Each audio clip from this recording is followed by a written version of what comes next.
আসসালামু আলাইকুম এভরিওয়ান। অন্ধমের ভালোবাসা গল্পের সিজন 2 শেষ পার্ট। তো চলো বেশি কথা না কইয়া গল্প শুরু করা যাক। রিয়ার মা ও শাশুড়ির মধ্যে এমন এক আন্তরিক সম্পর্ক গড়ে উঠেছে যা সচরাচর দেখা যায় না। কে শাশুড়ি আর কে মা সেটা বুঝে ওঠা দায়। দুজনেই জানো একসাথে হাঁটতে হাঁটতে জীবনের গল্পগুলো খুলে বসে। রুষার এখন দিন কাটে বেশ সুখে শান্তিতে। সকালে উঠে ছাদে রাখা গাছগুলোই পানি দেয় সে, তারপর টিফিন বানিয়ে দিয়ে হাসি মুখে স্বামীকে বিদায় জানায়। শাশুড়ি এখন অনেকটা বদলে গেছে, আগের মতো কটু কথা বলে না, বরং সকালে এক কাপ চা নিয়ে এসে বলে, আজ তোমার বানানো সুবাস জানো আরো মিষ্টি। রুষা তখন একগাল হেসে উত্তর দেয়, শুধু চা নয় মা, এই ঘরটার আবহাওয়াটাই এখন বদলে গেছে। রাতে বিছানায় শুয়ে দীপুর কাঁধে মাথা রেখে নরম স্বরে রিয়া বলল, আপনার কাছে কিছু টাকা হবে?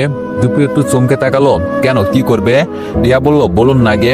দীপু বলল, এখন হাতে নেই, তবে গ্যারেজে 4টা গাড়ি আছে, দুটো আমার, দুটো যাদের মালিকানায় তারা কিছুদিনের মধ্যে ছাড়িয়ে নিলে বা আমার গাড়ি দুটো বিক্রি করতে পারলে মোটামুটি 2-3 লাখের মতো উঠবে। রিয়া বলল, ও। দীপু বলল, কেন বলো তো? দীপুর প্রশ্ন করতেই রিয়া একটু ইতস্তত করে বলল, মেজো ভাইয়ের কিছু টাকা চাচ্ছিল গরু কিনবে বলে, তার হাতে এখন 25,000 আছে, আমার কাছে এসে ধার চাইলো, আপনাকে না জানিয়ে কিছু করতে চাই না। দীপু একটা মৃদু হাসি দিল।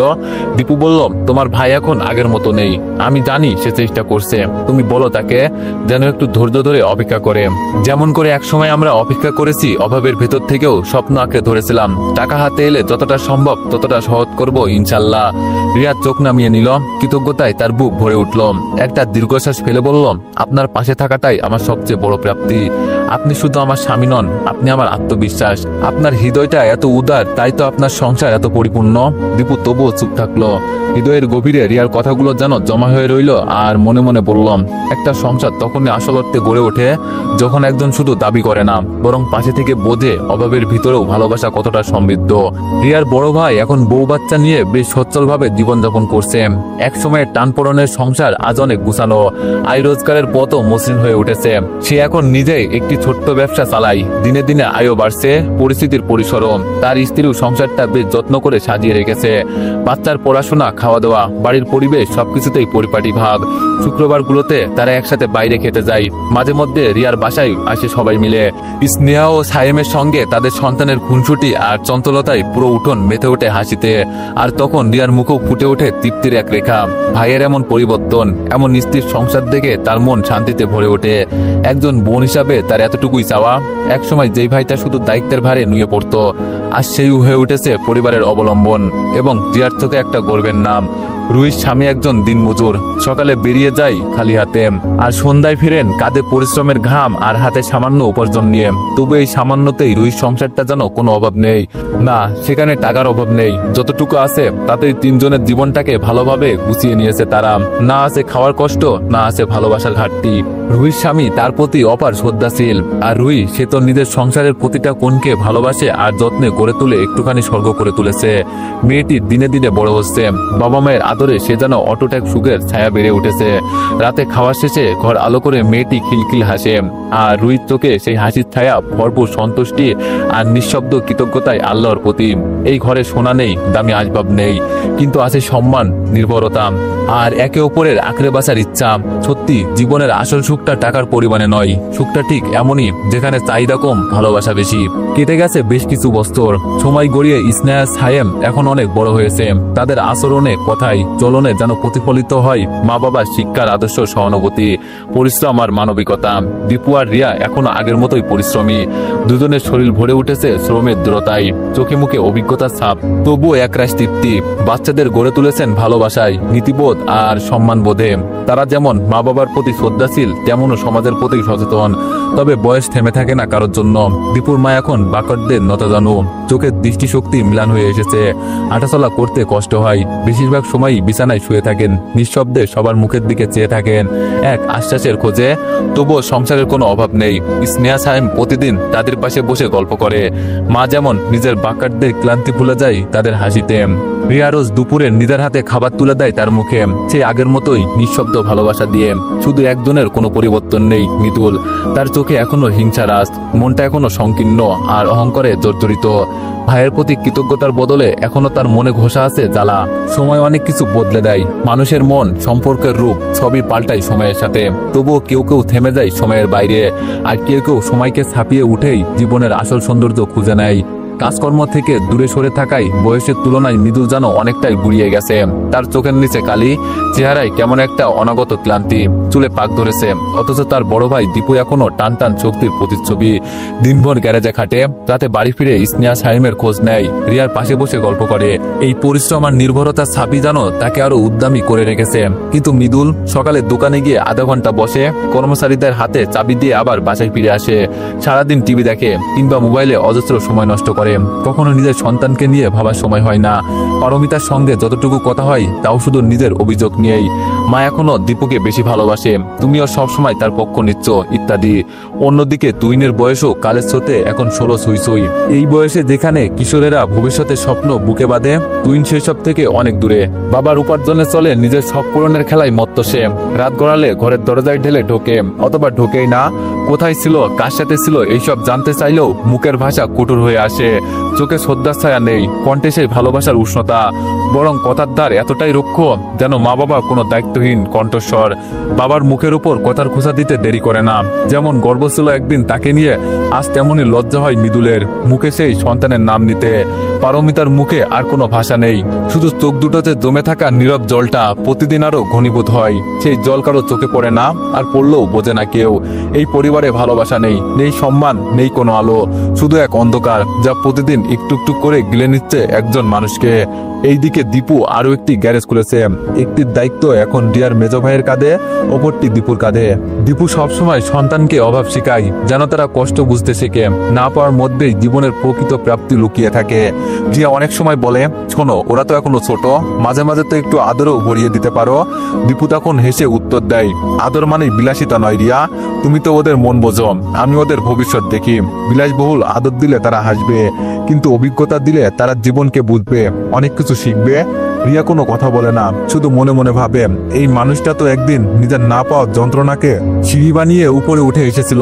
সেই যন্ত্রণাকে স্নেহা সাইমের শক্তিতে রূপ দিতে চাইছে সে। ভালোবাসার আরেকটি নাম হয়তো এই দীপু।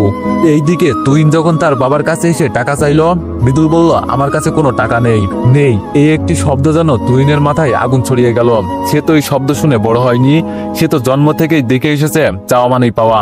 তাকে কখনো প্রশ্ন করতে হয়নি, খোঁজ নিতে হয়নি কি আছে আর কি নেই। আর সেই ছেলেই শুনছে নেই, সে তো এই শব্দের সাথে পরিচিত না। তার গলার স্বর আরো কর্কশ হলো, শোনো বাবা, যদি টাকা না থাকে তাহলে তোমার দোকানটা আমার নামে লিখে দাও, আর তুমি আর মা দুজন মিলে চলে যাও কোনো বৃদ্ধাশ্রমে। এই বয়সে সেখানে ভালো থাকবে, এখান থেকে শুধু শুধু কষ্ট করে কি হবে। মৃদুল স্তব্ধ। তুহিনের কথাগুলো যেন তীর হয়ে এসে বিট করলো তার আত্মায়। চোখের কোণে জমে উঠলো জল। হঠাৎ তার চোখের সামনে ভেসে উঠলো একটু করে অতীত। মা, যাকে একদিন এই মৃদুলও বলেছিল, মা, বৃদ্ধাশ্রমে তুমি ভালো থাকবে, সেখানে তোমার মতো আরো অনেক আছে, সময় কেটে যাবে। সেই দিন মায়ের চোখেও হয়তো অভিমান জমেছিল। আজ নিজের চোখে যেমন এক কষ্টের পর্দা নেমে এসেছে। মনের মধ্যে যেন কেউ ধীরে ধীরে উচ্চারণ করলো, যে যেমন বপন করবে সে তেমনই ফল পায়। কথা না বাড়িয়ে ধীর পায়ে উঠে দাঁড়ালো মৃদুল। আয়নায় নিজেকে দেখলো একবার, চোখে ক্লান্তি, মুখে পরাজয়ের রেখা, আর বুকে এক বুক অতৃপ্ত পিতৃত্ব। সে বুঝলো, শুধু রক্তের সম্পর্ক থাকলেই কেউ সন্তান হয়ে ওঠে না। সন্তান হওয়া শেখাতে হয় আদর্শে, ভালোবাসায়, আত্মত্যাগে। 14 বছর দীর্ঘ প্রতীক্ষার পর রুষার কোল জুড়ে এলো দুটো যমজ সন্তান, একটি ছেলে একটি মেয়ে। সেই মুহূর্তে তার মনে হলো, আল্লাহ তাআলা যেন নিজ হাতে তার ঘর পূর্ণ করে দিয়েছেন। একসময় এই ঘরে ভালোবাসা ছিল না, ছিল না বোঝাপড়া, ছিল শুধু অভাব আর দ্বন্দ্ব। তবুও রুষা থেমে যায়নি। ভরসা, সহনশীলতা পড়তে পড়তে গড়ে তুলেছিল একটুখানি শান্তি, যার ভিতরেই সেই স্বপ্ন দেখেছিল একটা সন্তানের। এখন সেই স্বপ্ন বাস্তবে রূপ নিয়েছে, তাও একসাথে দুটো প্রাণ নিয়ে। সেই যমজ দুটো শিশু যেন ঘরের আশীর্বাদের মতো এসেছে। বৃদ্ধ শ্বশুর দিনভর ওদের নিয়ে খেলা করেন, ঘুরে বেড়ান, আর শাশুড়ি বলেন, আমার নাতি নাতনির হাসি শুনলেই শরীরের ব্যথাও ভুলে যায়। মুখ মলিন করে বাড়ি ফিরল দীপু, চোখে মুখে ক্লান্তির রেখা, ঠোঁটে অনিচ্ছরিত এক বেদনার ছাপ। রিয়া ওর পাশে এসে বসে ধীরে কাঁধে হাত রাখলো। রিয়া বলল, কি হয়েছে আপনার, এত উদাসীন লাগছে কেন? দীপু দীর্ঘ নিঃশ্বাস ফেলল। দীপু বলল, কাকা কাকি বললেন কাল তাদের মেয়ে এসে নিয়ে যাবেন, বলে দিলেন, আর এভাবে বৃদ্ধ মা বাবাকে একা ফেলে রাখতে চায় না সে। কেন জানো রিয়ার বুকের ভেতরটা হঠাৎ ফাঁকা ফাঁকা লাগছে। ভাবছি আর কখনো কি দেখা হবে না তাদের সঙ্গে। এই যে দুবেলায় গিয়ে ওদের সাথে কথা বলি, হাসি, দুমুটো গল্প করি, এই অভ্যাসটা কি এত সহজে ছেড়ে দেওয়া যায়? একটু থেমে চোখ মুছল সে। আমার নিজের একটা ঘর হয়েছে ঠিকই, কিন্তু ও বাড়ির মাটির গন্ধ, মানুষগুলোর মুখে সেই নির্ভব হাসিটুকু আজও মন থেকে মুছতে পারিনি। কতটা আপন হয়ে গিয়েছিল তারা। রিয়া এক হাত দীপুর হাতে রেখে নরম স্বরে বলল, মন খারাপ করবেন না, বরং ভাবুন এটা ওদের জন্যই ভালো হলো। আমরা যতই তাদের দেখাশোনা করি, রাতে তো আমরা পাশে থাকি না। আল্লাহ না করুক যদি হঠাৎ কিছু হয়ে যায়, তখন তো পাশে কেউ থাকবে না। আপনজনের কাছে থাকলে ওরা একটু বেশি নিরাপদে থাকবে, একটু বেশি যত্ন পাবে। এই ভেবে নিজেকে সান্ত্বনা দিন। দীপু চুপ করে রইল কিছুক্ষণ, তারপর চোখ বন্ধ করে বলল, হয়তো তুমি ঠিক বলছো, তবু এই বুকের ভেতরে যে একরা শূন্যতা জমে উঠেছে তাকে বোঝাতে পারছি না। কাকা কাকিরা তো কেবল আশ্রয় দেননি, আমাদের জীবনে সবচেয়ে অন্ধকার সময়ে আলোর দিশা দেখিয়েছেন। তাদের বিদয়ের মুহূর্তটাকে সহজভাবে মেনে নেওয়া বড় কষ্টের। রিয়া দীপুর হাতে একটু চাপ দিয়ে বললাম, ভালোবাসা তো দূরত্ব কমে না, বরং বাড়ে। আপনি ওনাদের ভালোবাসেন, সেই টানেই মাঝে মধ্যে গিয়ে দেখা করবেন, কথা বলবেন, পাশে থাকবেন, কিন্তু এবার একটু নিশ্চিন্তও থাকবেন, তারা নিরাপদে আছে জেনে। দীপু মাথা নেড়ে সম্মতি দিল। অন্ধকার ঘরে জানালা দিয়ে আসা চাঁদের আলোয় দুজনের মিলেমিশে থাকা নিঃশব্দ ভালোবাসাটা যেন আরো দৃশ্যমান হয়ে উঠল।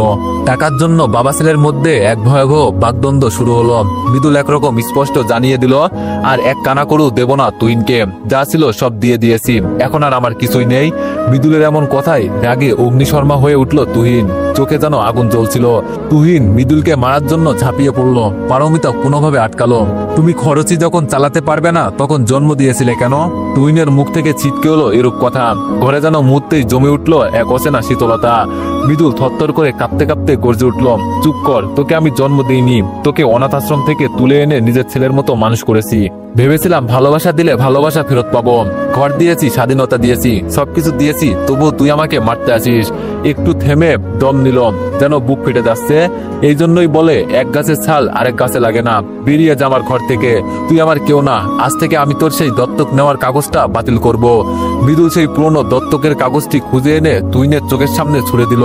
তুহিন থমকে গেল, দমে গেল না। চোখে লাল রক্তিম আগুন নিয়ে বেরিয়ে পড়লো গ্রামে নিজের অস্তিত্ব খুঁজতে।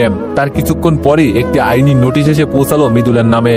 জানা গেল তুহিনের উচ্চ বিলাসিতা মেটাতে গিয়ে মৃদুল দোকানের নামে দুটি বড় ঋণ নিয়েছিল। ঋণের বোঝা এতটাই বাড়ে যে এখন সেই ব্যাংকই দোকানের বাজেয়াপ্ত করতে চাই।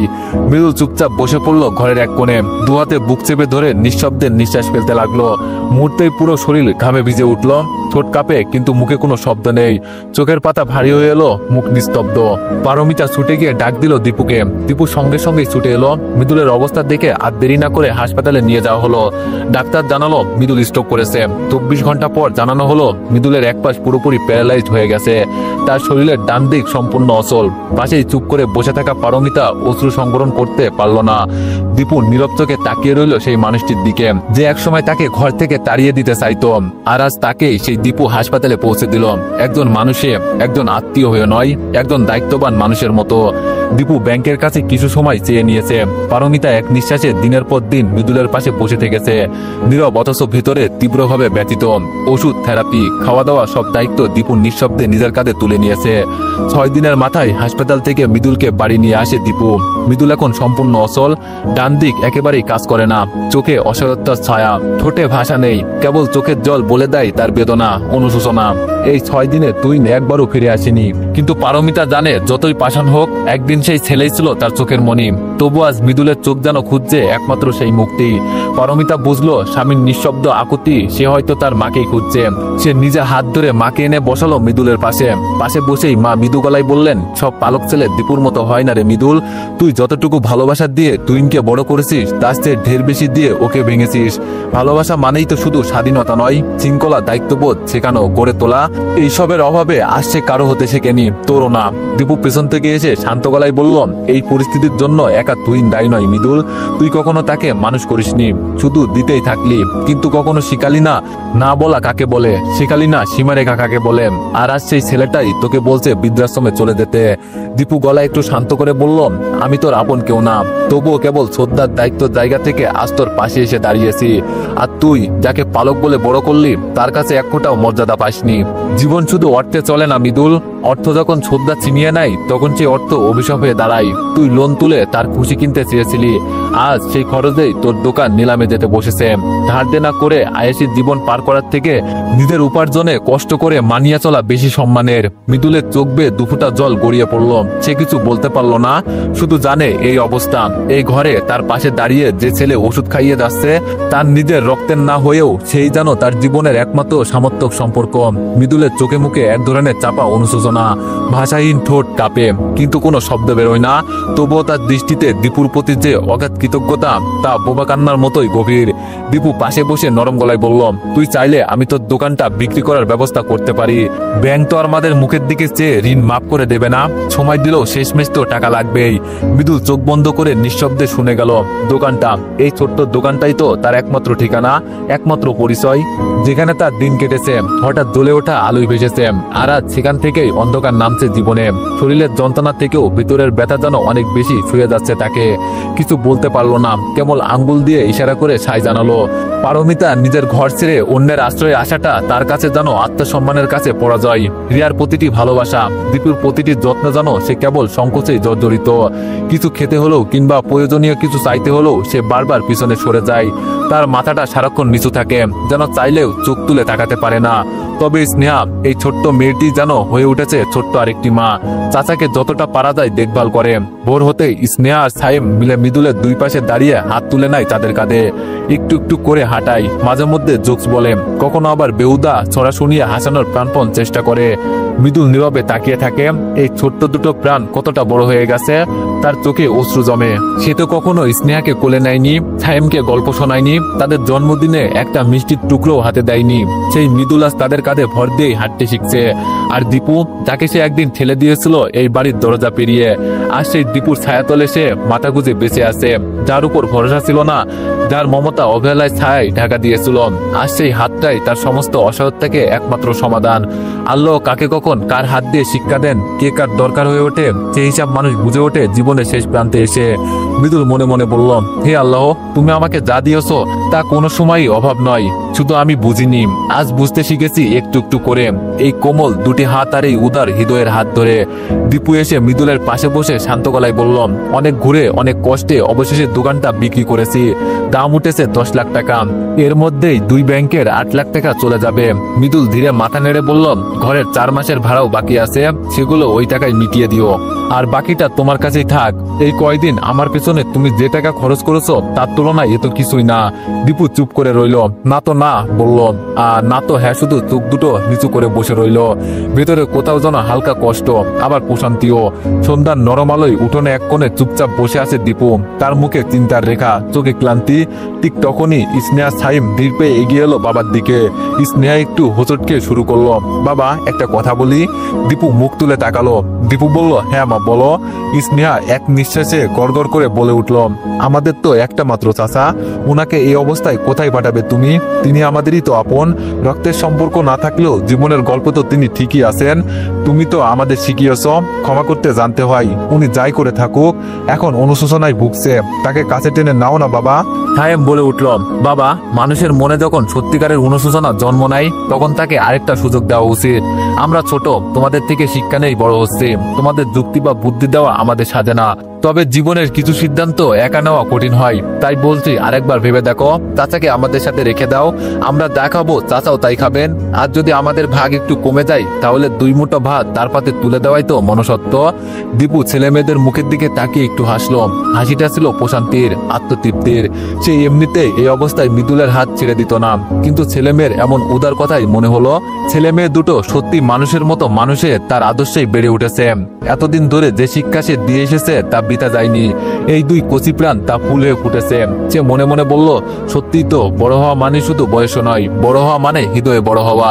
আজ আমার সন্তানের দেখে বুঝি মানুষ করার স্বপ্নটা বিতা ছিল না। সে চোখ তুলে ধীরে বলল, আসো চলো সবাই একসাথে বসে খাই। সে ঘর ভালোবাসায় গড়ে উঠেছে, সেখানে জায়গা সংকুচিত হয় না, বরং হৃদয়টা বড় হলে সেই ঘরে সবাই ঠাঁই পায়। সবার সামনে মৃদুলের হাতে দোকানের বিক্রির টাকা তুলে দিয়ে দীপু গভীর গলায় বলল, তোর তো এখন কাজ করার অবস্থাও নেই, দোকানটাও গেল, সংসার চালানো কঠিন হয়ে যাবে জানি, তাই বলছি তুই এখানেই থাক, এই ঘরেই। আমি যদি ডাল ভাত খাই তোর জন্য সেই ডাল ভাত থাকবে। আমার আয় যতটুকু হোক তুই খেলে কখনো কমবে না মৃদুল। আমি যতদিন আছি তুই উপোস থাকবি না, এটা আমি কথা দিচ্ছি। মৃদুলের চোখ ভরে উঠল জলে। সে কাত হয়ে দীপুকে বাম হাত দিয়ে জড়িয়ে ধরল। ভাই। বহু বছর পরে সে ভাই বলে ডাকলো দীপুকে, সেই স্নেহভরা আত্মিক এক ডাকে। এই ডাকে অভিমান গলে গেল, স্মৃতির দেয়ালে হুড়মুড় করে ভেঙে পড়ল। বাচ্চাদের মতো ফুপিয়ে উঠল মৃদুল। একটা বয়সের পর কান্নাও শব্দহীন হয়ে যায়, তবুও সেই কান্নায় লুকিয়ে থাকে হাজারটা অনুশোচনা। দীপুর চোখেও তখন জল। সে মৃদুলের মাথায় হাত রেখে বলল, জানিস ছোট থাকতেই তোরা আমাকে ভাই বলতি, আজ তুই সেই ছোট মৃদুল হয়ে গেছিস। মৃদুল মাথা নিচু করে বলল, আমায় ক্ষমা করো ভাই। দীপু কাঁধে হাত রেখে মৃদু এসে বলল, সন্তান খারাপ হলে কি বাবা মা তাকে ঘর থেকে বের করে দেয়? তুই তো আমার ভাই, আমার সন্তান, আর আমি তোদের জন্য সবসময় ছিলাম, আসি থাকবো। একটু থেমে দীপু আবার গভীর কণ্ঠে বলল, সব সম্পর্ক রক্তে গড়ে ওঠে না, অনেক সম্পর্ক গড়ে ওঠে হৃদয়ের গভীরতায়। তোরা আমার রক্তের নয়, কিন্তু তোরা আমার আত্মের এক একটা খণ্ড। তোদের বিসর্জন দেওয়া মানে আমার নিজের অস্তিত্বকে বিসর্জন দেওয়া। আমি দীপু, এই সংসারের বড় ছেলে। যতদিন নিঃশ্বাস চলবে ততদিন তোদের বাবা মায়ের দায়িত্ব পালন করে যাব। জীবনের সবচেয়ে বড় শিক্ষা, যাকে তুমি একদিন ফেলে দাও, সেও যদি তোমার পাশে এসে দাঁড়ায় তখন বোঝা যায় ভালোবাসা এখনো পৃথিবীতে আছে। আর সন্তানকে মানুষ করতে হলে কেবল টাকা পয়সা নয়, দরকার মূল্যবোধ, এক দৃষ্টান্ত। তারপর সে মাথা নিচু করে বলে উঠল, সন্তানকে শুধু স্বাধীনতা দিয়ে দিও না, ভালোবাসার পাশাপাশি শিখিয়ে দিও কষ্ট সহ্য করতে, মানুষের পাশে দাঁড়াতে। কারণ দিন শেষে ভালোবাসার মানুষই সবচেয়ে বড় সম্পদ। মা তখন হেসে বললেন, এই দীপু আর রিয়া আল্লাহর বিশেষ আশীর্বাদ। মনটাও যেমন বড়, ভালোবাসাটাও তেমন গভীর। তাদের চোখে মুখে শুধু দায়বোধ নয়, আছে দায়িত্ববোধ। আর তাদের আদর্শই তো বড় হচ্ছে আমাদের ছোট্ট দুটো হিরোর টুকরো স্নেহার ছায়েম। যেমন মা বাবা তেমনই সন্তান, যেন আয়নার প্রতিবিম্ব। দীপু মৃদু হেসে গভীর কণ্ঠে বলল, তাদের মাথার উপর ছায়া হয়ে যেমন আসি, তেমনি আমার আর রিয়ার মাথার উপর ছায়া হয়ে আছেন আপনারা দুজন মা। আমরা শক্তি পেয়েছি আপনাদের দুজনের নিঃস্বার্থ ভালোবাসা থেকে। এই ঘরটা, এই উঠোন, এই মানুষগুলো তো আমার আসল সম্বল। আমি জীবনে অনেক কিছু অর্জন করেছি, কিন্তু সবচেয়ে মূল্যবান অর্জন হলো এই পরিবার, যেখানে প্রতিটি মানুষ ভালোবাসা দিয়ে জুড়ে রেখেছে আমাকে। আমি ফিরে এসেছি যেখানে আমার জায়গা, ঠিক সেখানেই, এই শান্তির নীড়ে, এই ভালোবাসার ঘরে। স্নেহা তখন কাছে এসে বাবার হাতে হাত রাখলো। বাবা, আমরা যেন তোমার মতো মানুষ হতে পারি, তোমার আদর্শই হোক আমাদের চলার পথ। রিয়া মাথায় আঁচল টেনে বলল, এই ঘরটা শুধু ইট কাঠের তৈরি নয়, এই ঘর ভালোবাসায় গড়া। এখানে প্রত্যেকটি মানুষ জানে কিভাবে ক্ষমা করতে হয়, কিভাবে পাশে দাঁড়াতে হয়। ঘর বাড়ি দিয়ে পরিবার হয় না, পরিবার গড়ে ওঠে ভালোবাসা, শ্রদ্ধা আর ক্ষমার আলোয়। যেখানে সবাই সবার হয়ে দাঁড়ায়, সেই ঘরেই থাকে সত্যিকারের শান্তি, আর সেখানে আল্লাহর রহমত নেমে আসে। তো এভরিওয়ান, গল্পটি কেমন হয়েছে সবাই একটু কমেন্টে জানাইবা। তো যাই হোক, নেক্সট কোনো গল্পে দেখা হইতাছে। আল্লাহ হাফেজ, ভালো থাকবেন, সুস্থ থাকবেন।